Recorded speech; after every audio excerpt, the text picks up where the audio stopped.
How you doing? Good to see you. Got a few inches. Oh my God.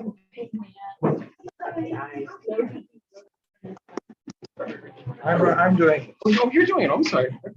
I'm happy to. You're happy to what? The fade into the background. You're taking over? Somebody tell you were supposed to do this? All right, welcome everybody. Welcome to the Boston Poetry Marathon 2 o'clock segments of the Sunday afternoon. I think that probably our dear organizers are a little bit weary at this point, but thanks to them for the marvelous job that they have done putting this together without, as I can tell, much in the way of snafus. So report.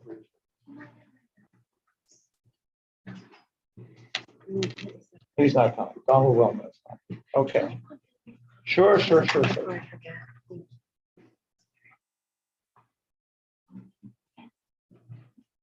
By the way, while we're waiting, I'm going to pass around. This is for the donations to the abortion rights, reproductive freedom thing. So I'm going to pass this around. You can put in something that would be great. Better if you could give hundreds of dollars online, but you only have some cash. You good? All right. Okay, so once again, welcome to the Boston Poetry Marathon 2 o'clock session. My name is Tom Daly, and for those of you who just tuned in, I am not wearing a cabbage moth on my nose. It's a bandage for some surgery I had. I'm okay, but anyway, a little freaky looking. So, first of all, to those of you at home, if you're having trouble hearing, you might turn the volume up all the way on your computer. You should be able to hear us that way. The Boston Poetry Marathon this year is a fundraiser for abortion rights and reproductive freedom. And there is a link at bostonpoetrymarathon.com where you can donate. How much money has been raised so far? Do you have any idea? Over $2,800. He says, Chad says $2,800, over $2,800. You know, Chad, you don't get enough plaudits here. You're behind the scene. Chad has been with us, I think, all the time. Chad's been with that. Okay, readers, a couple of things to remind you. Don't speak into the mic because it will negate the feed, the audio and the feed. You have 7 minutes. Now, Robbie Gamble, who was the last host, is a very nice guy, and he didn't interrupt anybody, but I'm not a nice guy. So I'm recommending that you, if you have a smartphone with a stopwatch on it, you bring it and you set it, and before your last your poem, you look and see if you've got enough time. I really don't want to have to interrupt. I will give you a signal. One, I'm going to be sitting right there. 1 means 1 minute. That means 30 seconds. And that means stop. And I mean stop. Okay, we got to get through this, just to be fair to everybody. All right, let's see. The readers today are Lisa Desiro, Chad Parento, Eileen Cleary, Sarah Perlstein, Stephen Reel, and Charles Coe. Donald Wellman apparently is not going to be able to make it. So, first up is Lisa Desiro.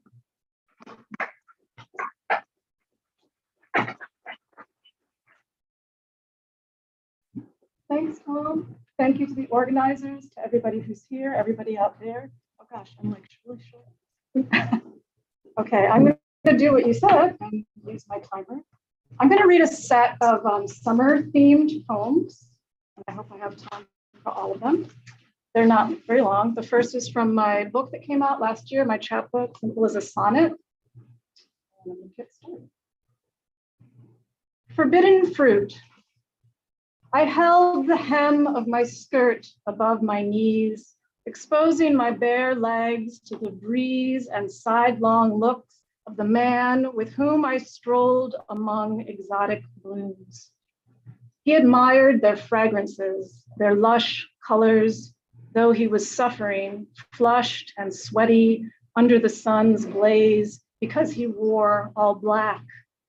His gaze met mine, lingered. I gave, unasked, the only thing I could, a flask of water. He took it, trembling, and drank. And when he offered me his thanks, I thought of that poem in French, comparing the love-struck heart to a strawberry.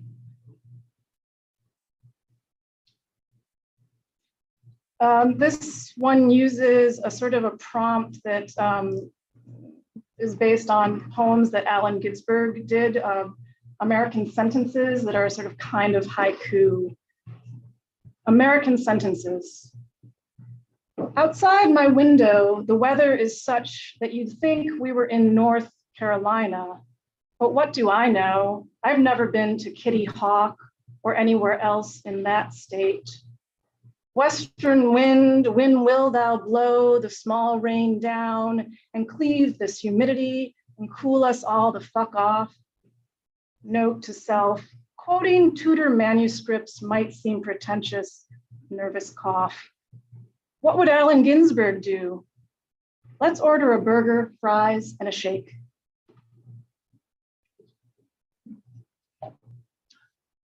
This is a relatively new one. And it became part of a series. And I'm not going to say too much more about it, based on a real experience. Forgive us our trespasses. It's the second summer of a pandemic, and I'm working at home in the front room of my first floor flat. So I see her when she comes walking up the path, a young woman carrying a small child. They're both unmasked.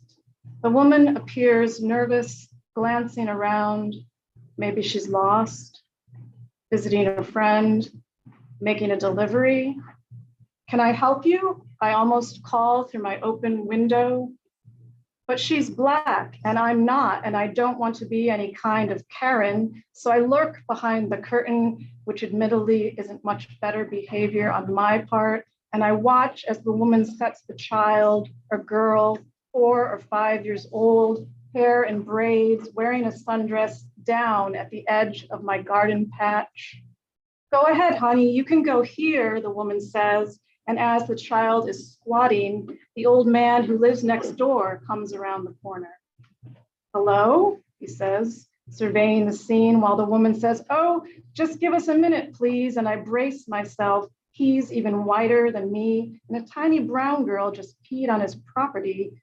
Then nothing else happens, except the woman pulls the child up by her arm and tells her again with now an entirely different tone, go, go. And the child runs on her short, chubby legs, sandals pattering, beating a hasty retreat, the woman following her back to the street.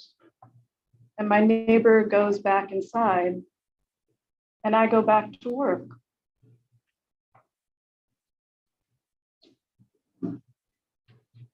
And I don't normally read brand new poems, but this one is kind of brand new, just like a week old. It's good maybe to try it out on an audience. Summers. We'd run through the sprinkler in the backyard, dive splashing onto the slip and slide. Water was endless. Plastic was harmless. We'd hear the ice cream music box tune approaching, gather coins from our piggy banks, line up at the truck's open window. Sugar and chemicals couldn't hurt us. Everybody recovered from chicken pox. We rode our bikes in the streets without helmets. We swam in the lake without a lifeguard. We walked on railroad tracks in the woods. We touched tadpoles in the shallow pond. Mosquito bites could be healed with calamine lotion. Ticks didn't exist. Tonight, many miles and years later, in this other place, I walk to Broadway Park and find the field desiccated, only sparse patches of green, the rest like straw. And yet the hot setting sun makes the sky so beautiful. An innocent, nostalgic, hopeful, rosy pink glow suffuses the whole neighborhood, How can it all be still so very beautiful? Piles of blue-gray clouds on the horizon now. The new moon, a silver sliver like a fingernail, a claw. Darkness descends, and within minutes, I'm bitten. And I didn't think I would, but I have time for one more, which I kind of wanted to share in lieu of what's happened with the Roe v. Wade situation. Wonder Woman is the last person I expect to see when I open the front door a crack and answer to loud knocking. She strikes a pose on the porch, arms akimbo, peering through the screen at me and declares, "I'm a girl. What's your superpower?" My heart aflutter, I stutter, "Would you like to come in?" We sit in the parlor. Over cookies and tea, she explains her reason for canvassing the neighborhood, voter registration. "Sister, aren't you sick of being seemly? The future is female. Strike a blow to the patriarchy." She's handing out souvenir wristbands. I accept a pair and try them on. Before saying goodbye, she asks again about my superpower. I know it now. I'm a girl too. Thank you very much.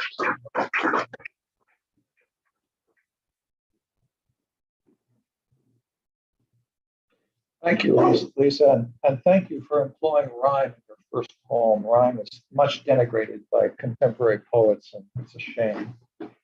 All right, there's been an addition to the schedule. Instead of Donald Wellman, P. Kleiner will be reading. Okay. Oh, it's you. Okay. So up next is Chad Parento.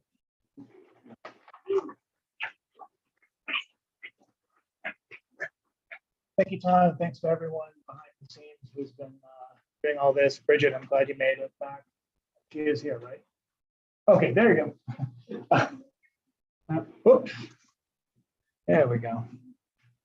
On my own tech support. That's fine. Been writing obsessively over the events of the last couple of years. This one I wrote back this past January. Anniversary. January 6th. First year after everyone lost.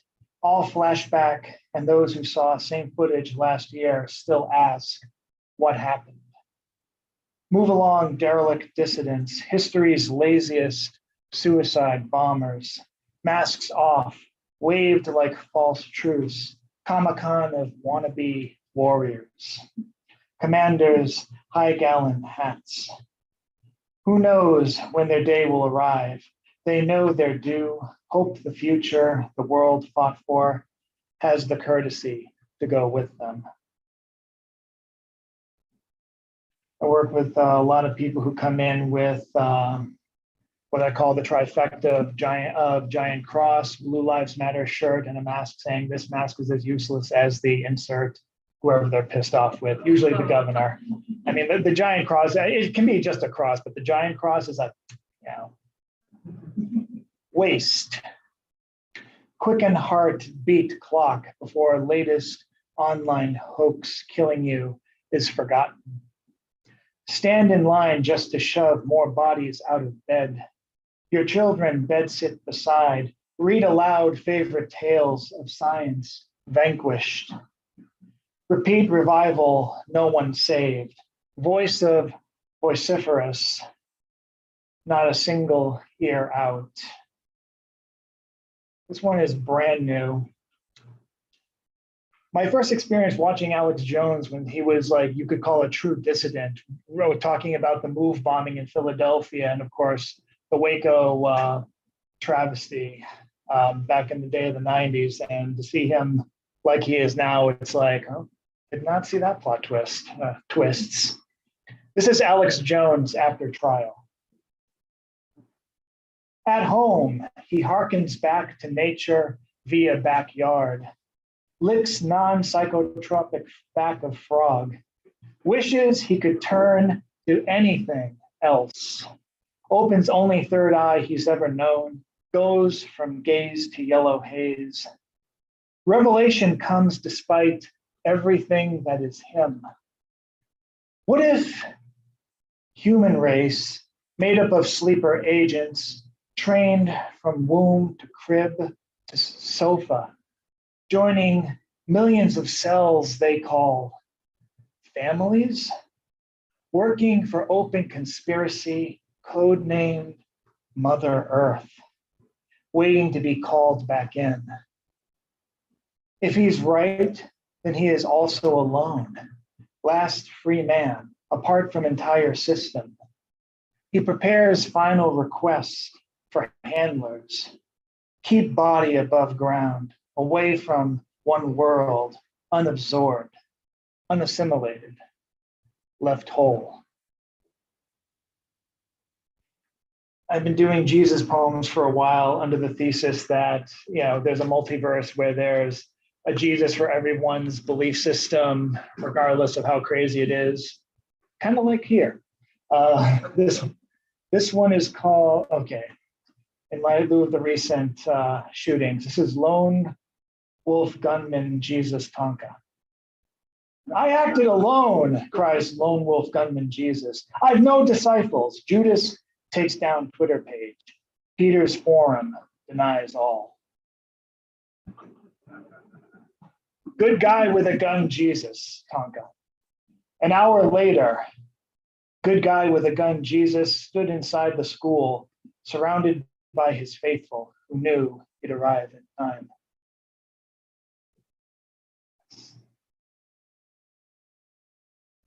I got one more Jesus in me. It sounded weird.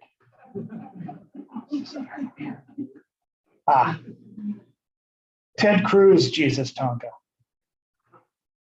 Face Ted Cruz, Jesus, and he will hear you confess all of his new sins. Then, with a wave of his hand, he absolves himself and you. And I haven't done, this is a Tratina, which is actually something something Tom taught me to write. I haven't written a good one in years. This one came to me last year's 30-30 challenge. This is when Biden pulled out the troops from Afghanistan. America has everything to lose after Afghanistan. Forever wars mean they're forever, from fist to stone to gun to drone. Refuse the end and stand your ground. 6 feet under counts as standing ground. Battles pick up while calls for peace drone. Wouldn't you rather fight and live forever? Son says dad's forever is also his forever. Forever, all they had left thrown to ground. Let the drone fly. It was daddy's drone. Forever droned to half sleep, eye open, ear to ground. Thank you.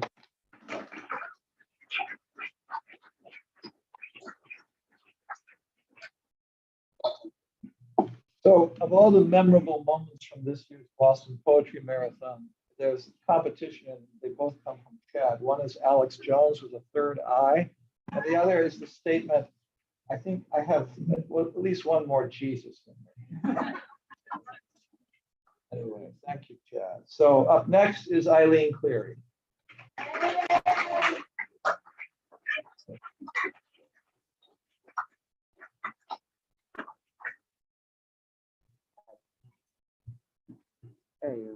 Thank you. Many thanks to Estina, Christina, Bridget, Suzanne, and Chad, and everyone. So happy to be reading here at this marathon in front of the beautiful tapestry for justice and peace here in this church. I'm just going to be reading 4 poems from a new manuscript that will be coming out next year. And it's about, the manuscript is about a boy named Stephen Stainer, who was abducted from Merced, California in 1972, and who I have been living with in my mind since then. If Stevie were never taken, I'd stop seeing the parkway where red ball gas persists long after it closed for business. The service clerk sponging the windshield dusty as a country road, could finally retire. If I recognized Stevie sluggish in the back seat, I'd see where that sedan's spectacled driver, nearly hairless, hyperglycemic, haphazardly eluding capture, must be fleeing, and I'd pursue him, learning by heart his license plate and face, the hard years of his wintering. I'd rid his Buick's trunk of its church flyers and fake monks, shred the ruse he printed to appeal to the gullible and plain old religious. Everyone with a young son. I'd gag his give to the poor, Mrs. Jones and Mr. Bean. He's out of Grimm's with sleeping pills spilled in the console, coursing through Yosemite. If he leaves no tracks on the packed ground of Tioga Pass, who can follow where he crossed into the camp? I can't think because of the cabin I'd be forced to tour. I might have to touch, not a monster per se, more like eyes torching dry leaves in fire season. Dear Reef Lake, we failed to notice you circling our gates in the denning season. You breached the park, dear predator, where we latched our children between crisp sky and woolly greens, scraped the soil, showered your scent across the play yard, dear raptor, dear innocence eater, slash manga star skiller. You approached in the way we tried to seal you out, telltale blue of your breath vanishing. How happy we were, blind and unaware of you crouched there. Two more.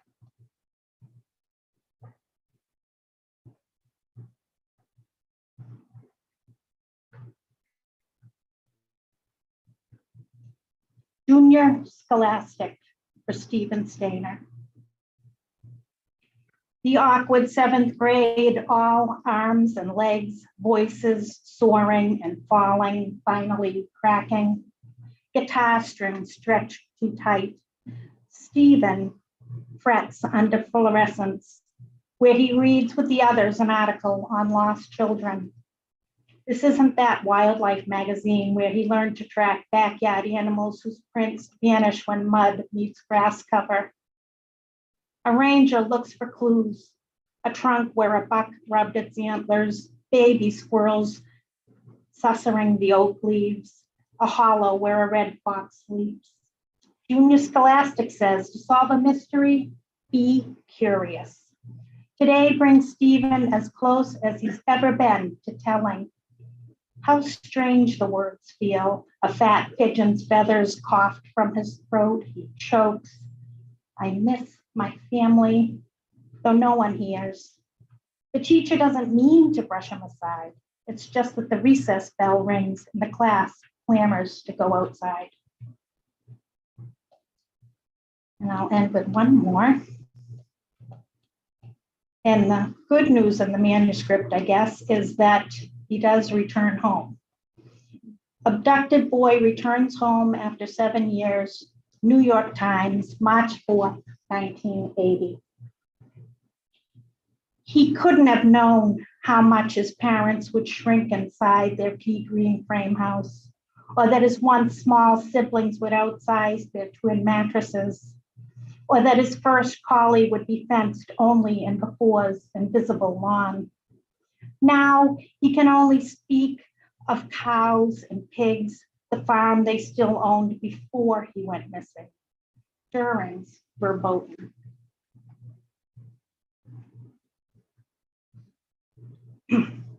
Sometimes, if he recalls During, his brain projects that scene on the screen of his sweatshirt pulled over his eyes so that his parents can't see that he did smile during the lost centuries.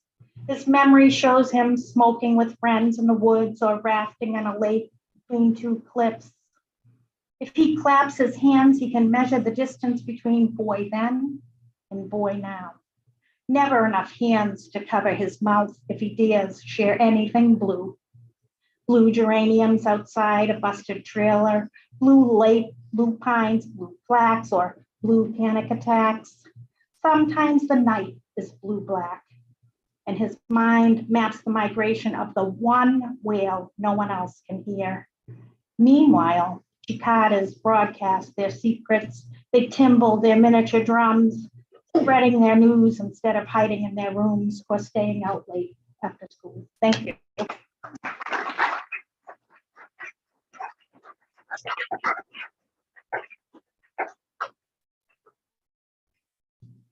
Eileen, it's such a cascade, a cavalcade of images. I was trying to single out one or two, and very hard to do, but I did think the thing about the feathers in the throat, was it pigeon feathers coughing out? That was really startling, amazing. Thank you. Up next is Sarah Perlstan.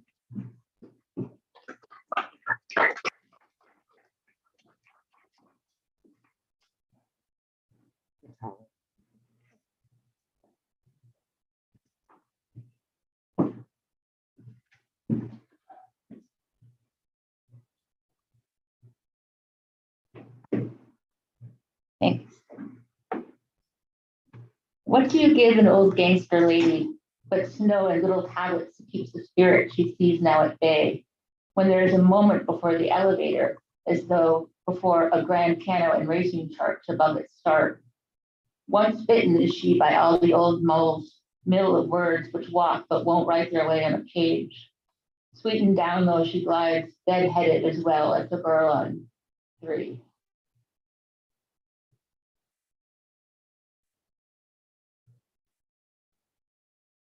Even lepers hear things, especially their past mergers with Hades, Scythian matters, and murders which qualify as such, if so, less about his own opinion, more about how even Madagascar sugar smells strongly enough of an island to respectively make me want to retract my neck, think and not name it exotic, but want to also taste its sin and admire its full body complex.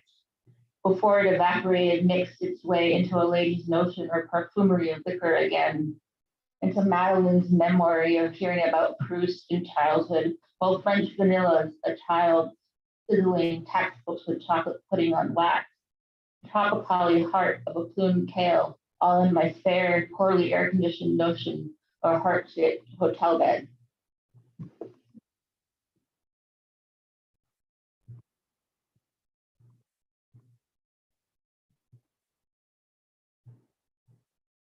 This one is a work in progress. Often Orpheus was mended, rents in his robe ripping through to his sail downwards, his liner notes a respectful reproach from southern France, still speaking dialects that a small child speaks before English reaches her, and the other child reacts as though to her bon ami. As with assays of laughter, the signature climbed down from the seesaw, making a noise as though from a lyre. We transplend the day in silent excavation. Plastic gloves in the mirror allow the deck princess to notice us. We hear her out a window appears into oil-topped iridescence on top of the river Styx. We wrap ourselves in it all the ecstatically painted particles bite it.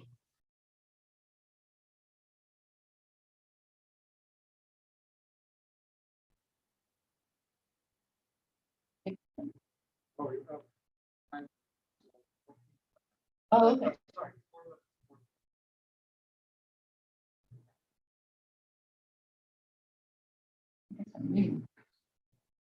Mighty Magic is a Mother, which is a Robert Quilly quote from The Door for Robert Duncan. A succubus was always easy work of the word, which I allowed myself a peek and otherwise avoided like new plague and harbored a miserable violin string about, which it is a political gesture to chat about again as a fiddle. Now and again, clowns don't scare me with their red and ping pong ball at the end of their noses and embody in their voluminous suits a kind of sickness that King E.T. could only withstand, ignore and mutate into the throes of solvency.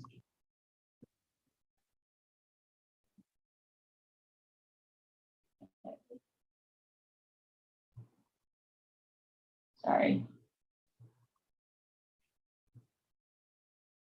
Shadow me as you're still, and when you were just a kid, you knew everything about the refraction of the light through the oily glass windows proof you could withdraw a breath in sheer steam, graceful as a bloody red painting of baby body exiting outer space. You would seek to complete your whole life with colored pencils, too specific perhaps for 4-year-old hands, but necessary for the creation, temporary at birth. Could have been anyone's woebegone theater on the radio with strong women in biscuit heading, bruised and mixed with injustice, black and white and red all over, scripture roll and red, beneath the covers and feed the leaded peacock stained glass.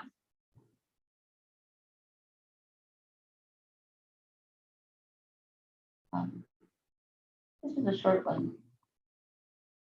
Curious half sonnet. A comical smithy unearned my your credence faintly. Week to weekend when a chant, sex, birth, rape, command, lean gives in. The guy 6 inches over it, sexting for when you are far away, beyond repair. Sorry for rose hips and everything.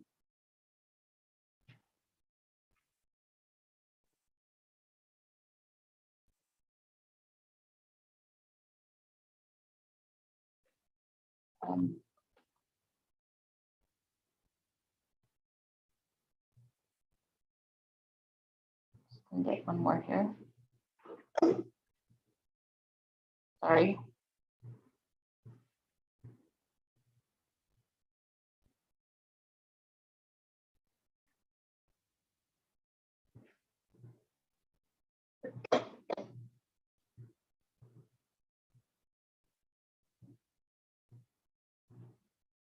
Sorry.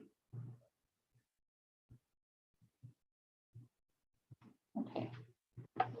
Alas, no refinery for the model's body cares, bright in sewn or socks, vinyl and high pink glitters, sold, said Rich and seems, no requited reason for loving the bird on your tongue, more than the fluttering world of westward birds in your coveted courtesan heart.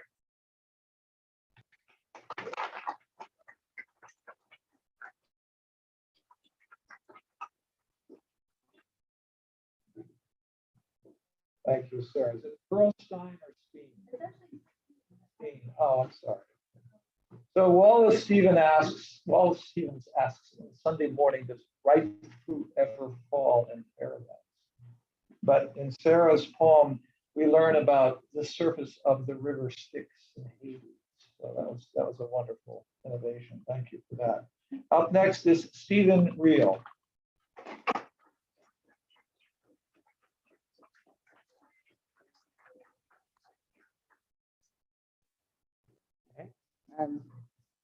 Okay, good. Thank you to the organizers and everyone who's participated in creating this community event for us. Once again, selfless work. We appreciate it. This is called Desperate Measures, and the boy who's being described knew a lot about world history and loved it. Desperate Measures. If we played Queens, Elizabeth R., Mary, Queen of Scots, I'd behead you. On our family stratego board, my indiscernible Maginot Line would blow your dull-witted generals to smithereens. Even flitting badminton could turn nasty. Well-aimed smashes raised welts, and drop-dead drop shots became yet more ways to stud my fuselage with victories over you, brother, the only outgunned opponent in sight. At school, shame strafed me in slow motion as I slumped with the standbys whenever captains picked teams. I taxi grounded fury, clumsy wings to the outfield, twist my propeller till I was a taut, knotted rubber band, then dive bomb you later that night. Wolf outflanked Montcalm's height one dawn, captured the plains of Abraham, but grape shot leveled them both. I did my homework. I knew the stakes grown men wagered and only sometimes won. I played with a stacked deck, keeping the balance of power always in my favor, You pinned down under constant fire, the no man's land between us pitted with mines that would cut you down years later, unless diffused by a team of experts clutching helmets, meters, odd vacuum cleaners, as if such experts exist, as if it were not too late to deploy them. So that brother, my brother David, died of AIDS when he was 28 years old. This next poem is called What Remains. And for those of you who weren't raised Catholic, the rosary has, the 10 beads of the rosary are called the decade. And the traditional, one traditional way of saying the rosary was to concentrate on the holy mysteries while one did it. What remains? If there were a way to reach you, a language to learn, conjunctions, a subjunctive, a formal and familiar you. If there were a rosary to shinny up, a way to climb decade by decade, holy mystery by holy mystery into the indigo sky. If there were a highway in your direction, an odometer to gauge the distance between us, like a modern Bethlehem star. If my car radio could chance upon you, singing Streisand songs through the static.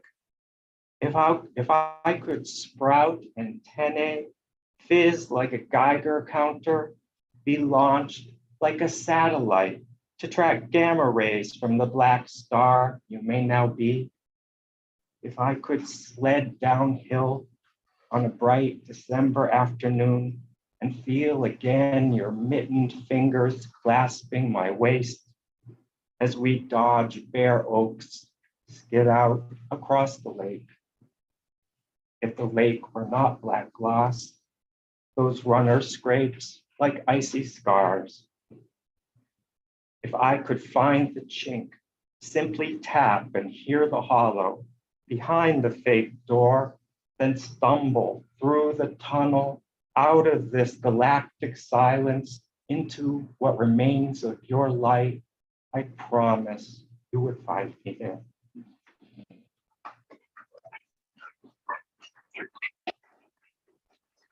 I'm writing about my brother for like 9 months, so it's kind of raw. This is called I Was Quite a Looker.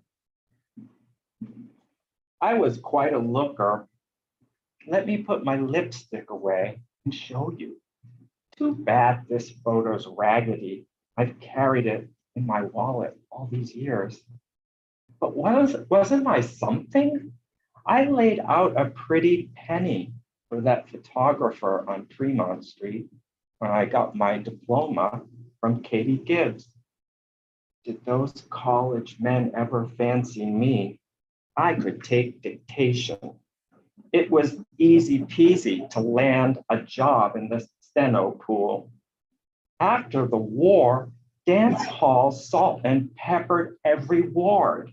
And believe you me, I was no wallflower. I jitterbugged and I could cut a rug. Saturday mornings I'd shop downtown and snap up bargains that flattered my figure. I still have a knack for fashion. Get a load of my latest do. Dorothy Hamill with a little wave up front. I admit I'm past my prime, but doesn't my complexion keep its glow? A lot of people notice me, even women. It makes me sad. Gosh, it makes me sad. Thank you.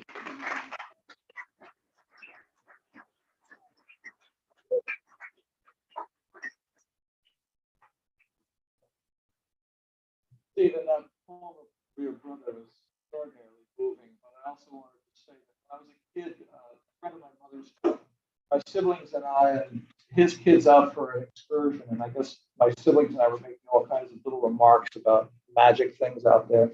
And he came back and told my mother, your kids are really a bit fey, meaning fairy-like. And very long. I'm trying to think what he would have had to say about you and your Confederates playing Mary and Elizabeth threatening to behead each other in the back seat. Anyway, that was wonderful. All right, well, we have maybe not a replacement, but somebody who's standing in the spot of Donald Wellman, P. Kleiner.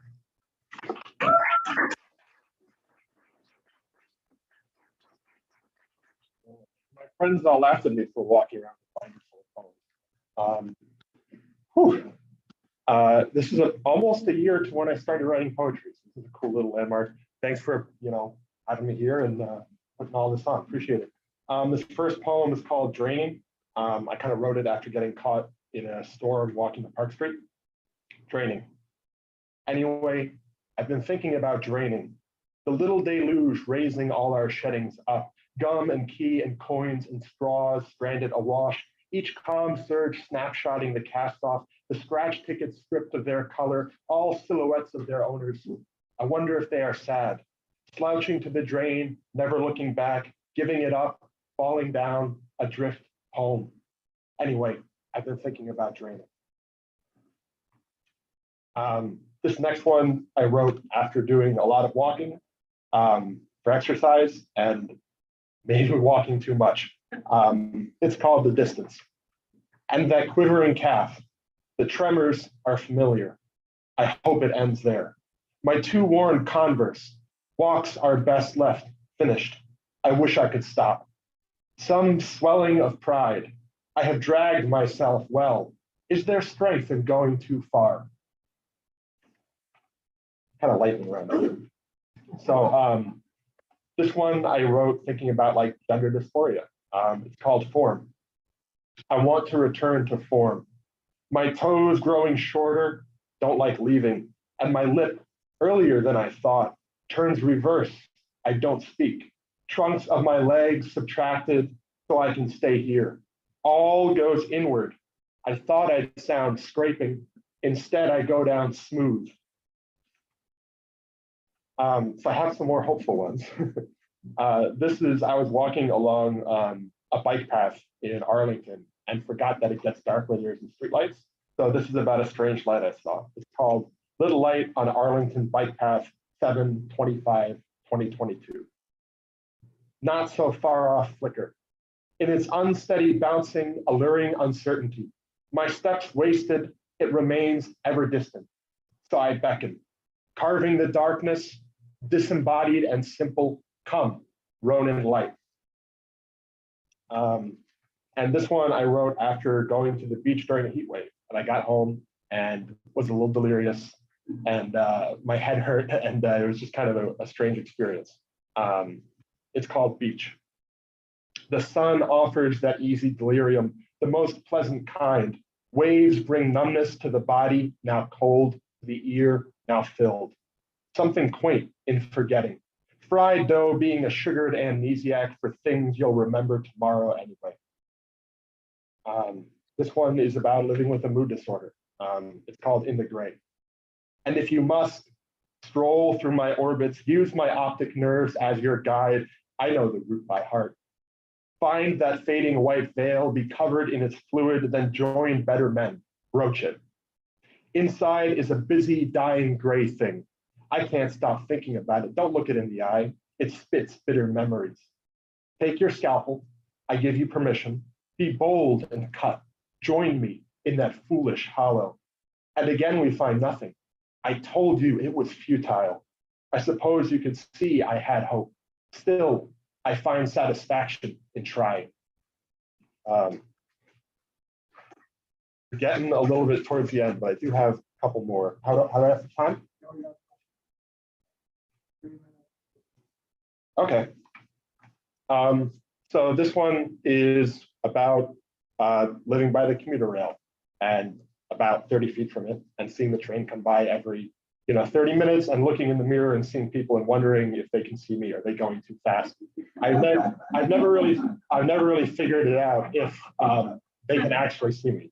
So sometimes it stops and that's free. So this is called Train. A train comes veering by. The people inside asleep, awake. No one can guess their destination. A boy, fingers splayed on window, in his smile, ignorance. He makes so much irrelevant. I am asleep awake by my window. How I wish I was lost, the boy knows. Next one is called Garden Hose, and it might be kind of a shocker, but I wrote it while looking at the garden hose. It's also in this format of like threes. Garden hose, looping muscle of faded green. Old snakes have keen eyes. Something patient watches me. Emerging from ruddy spigot, hard to believe it ends. Serpents stretch aeons. The head spits sun-warm water, venom we have always feared. I feel the pain of dead apes. And one more threes, and then I think I'm out, but get a little extra time for someone else. It's called Long Lost Resurface. Come, nostalgia, the killer.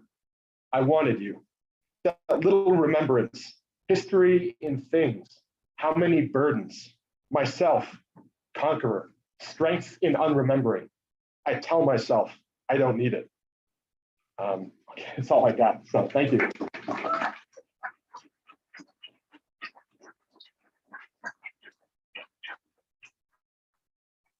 That was a very happy surprise to be able to hear you read. Paul and I are on a blog that where we allegedly, he's the only one who's doing it right now, post a poem a day for 365 days. And first of all, I want to say that introduction to the poem where you were talking about looking in the mirror and wondering if the people going by could see you. Sometimes the introduction to a poem is good or better than the poem, and I would say that would be a case of that. And the other thing is I read that poem about the bike path on the blog, and I didn't know what a Ronin light was because I haven't watched any of the Star Wars movies, so I'm glad I looked it up. A Ronin light is the light of the Jedi wheel, right? Oh, you didn't? No, it's according to Wikipedia, it's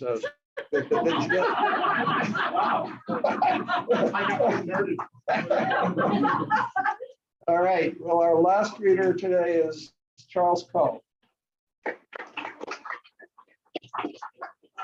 Not today, but this session. Good stuff there, man. Right. Good afternoon, everybody. It's great to see more than faces on the screen. We all exist from the thorax down. What a concept. I'm going to read a couple of poems from a work in progress. It's actually coming out next spring. So I'm going to read two from that. Incantations. Late one night when I was a kid, our family was driving home. Father at the wheel, mother dozing beside him, head against the window. Our enormous Ford LTD station wagon humming along a ship sailing an asphalt ocean. When PT 109, as I called it, wasn't full of tools for a house painting job, Father let my sister Carol and me hop down the back seat, spread a pile of blankets and stretch out, drifting off sometimes, lulled to sleep by the vibrations of the road. The radio was on and there was a sudden crackle and hum as the station Father had tuned in gave way to a disembodied voice reciting results of high school football games from some faraway state.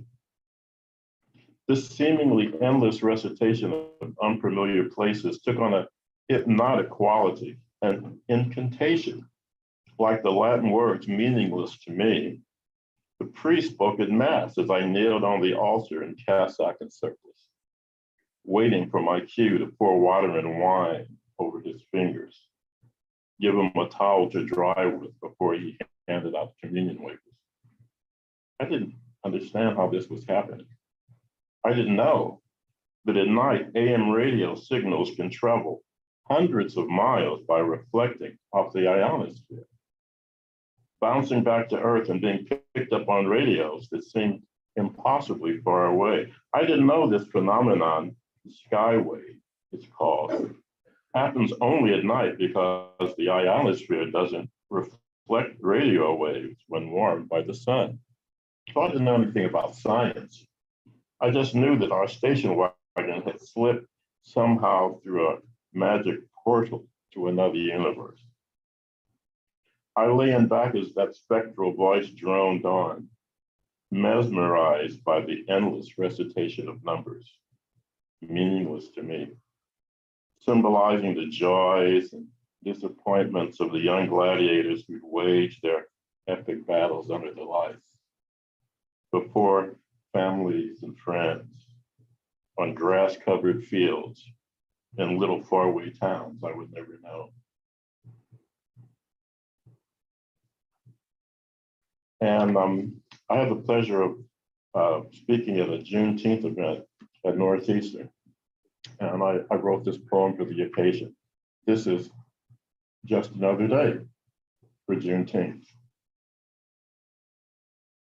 On the first day of the new year, 1863, on a Texas plantation, a man opens his eyes as sunlight streams through the windows of his little shack. Well, the windows aren't really windows, just holes in the walls covered with tar paper when cold winds blow. This man rises from his rough bed of hay, splashes water on his face, eats a breakfast of cold fatback and cornbread. It's winter, too early to harvest sugarcane. Work the press that rolls stalks flat to extract the juice, the press that longs to crush careless fingers.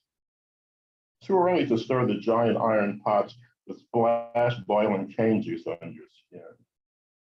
January is too early to plant or pick or haul or bale cotton. Those hot and thankless days will come soon enough. Today is a day to build stalls at the master's stable. When this man steps out of his shack into the morning light, the woman is already gone. Up at the big house, nursing the mistress's baby. And after that, we'll churn butter. And after that, we'll sit with needle and thread to mend the rip in the master's shirt. And after that, we'll kill and pluck and gut a chicken. And after that, we'll haul in wood and stoke the stove. And after that, we'll weed the garden. And after that, we'll go outside to stir a cauldron of lye soap. And after that, we'll once again nurse the baby while her mistress sits on the porch in the shade, sipping cool tea and reading passages from her Bible. On this first day of the new year, 2,000 miles to the north and east, a tall, bearded white man sits at a desk, pauses a moment as if awaiting guidance, dips his pen in ink and writes the words. All persons held as slaves within the rebellious states are, and henceforth shall be free. As his pen scratches slowly across the page, 2,000 miles to the south and west, a man and a woman toil beneath the Texas sun. For them, it's just another day. More than 2 years later, another bearded white man, Union General Gordon Granger, will sit astride his horse in Galveston and read General Orders Number 3. The people of Texas are informed that in accordance with a proclamation from the Executive of the United States, all slaves are free. Maybe the man and woman who built stalls in a stable and nursed their master's baby on the day Abraham Lincoln wrote the Emancipation Proclamation are still alive when General Granger's words spread like wildfire through the state of Texas. Or maybe they are not. However you pray, whether you put your hands together to speak holy words, lower your head for a moment of silence, or simply lift the glass, take a moment to remember those enslaved women and men who lived out their lives never knowing they were now free, no longer chattel, never knowing they were no longer merely beasts of burden, subject to the whims and whips of overseers. Thank you.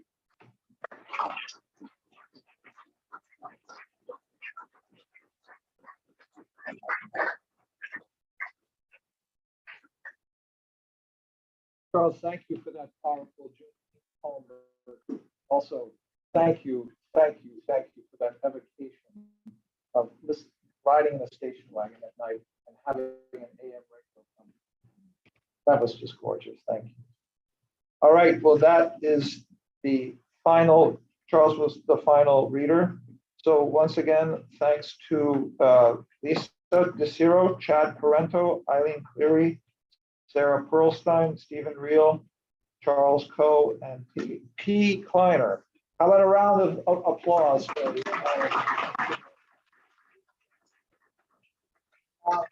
before we take how much of a break are we going to take?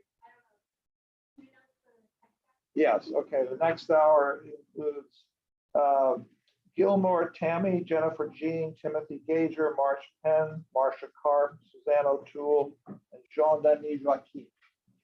All right, and so anyway, just one little plug here. There's a benefit for the Grow Your Poetry Bookshop this Wednesday at 7 o'clock. The in-person is full, but you can go online. One of the readers is Max Heineck, who's reading later today, and another reader is someone who is a son of my father. Thank you very much.